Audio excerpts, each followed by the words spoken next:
Okay, this is the final recording for the black box testing for my NEA, and this time I'm going to be covering the working of the game.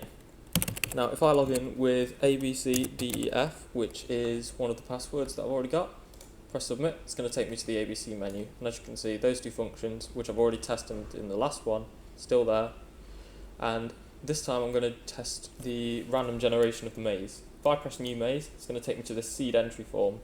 I can either enter a seed here, and it will generate based off that seed, or I can just press go, and if I leave the seed blank, it will randomly generate a seed for me. I'm going to press go. Now here you can see that it's generated a maze for me. It's got a time based on the size of the maze. It's got the maze there, there's the player, there's the end condition. But this time, if I try again,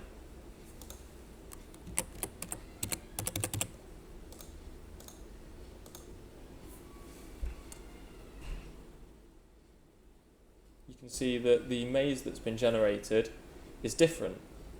It's not got the same layout because it's randomly generated a different seed for me, which is how it's supposed to work, so that each seed generates a different dungeon. Now, the next test is that I load an old game, and here you can scroll through all the seeds that have been generated. Now, the last seed to have been generated appears to be this one, which was the seed that has just been shown. And if I press go on this, it should generate the exact same maze as before. Now if I press go, you can see that it's generated the exact same maze. That's identical to the one before, and that's because it's the same seed.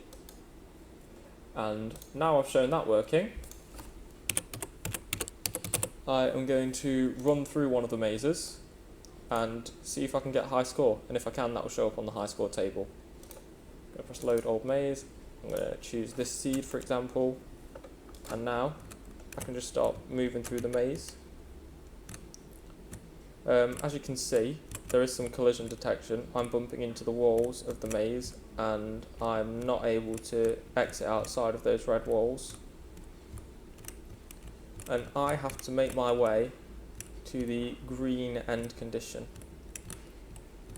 which is right there. Now, I've made it there, so if I log back in,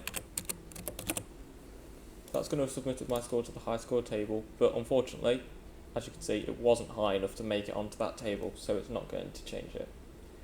But now, if I load the same seed, what I'm going to do this time is I'm going to let the timer run out.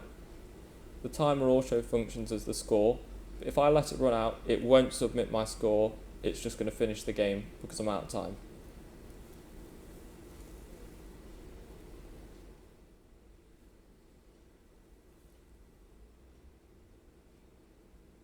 Whilst it runs through that, I'm probably just going to, go over the collision testing again, just to show you that it's fully working. I'm hitting all the walls, nothing's happening, every direction. The timer's almost up, and there you go. That is the end of my NEA black box testing.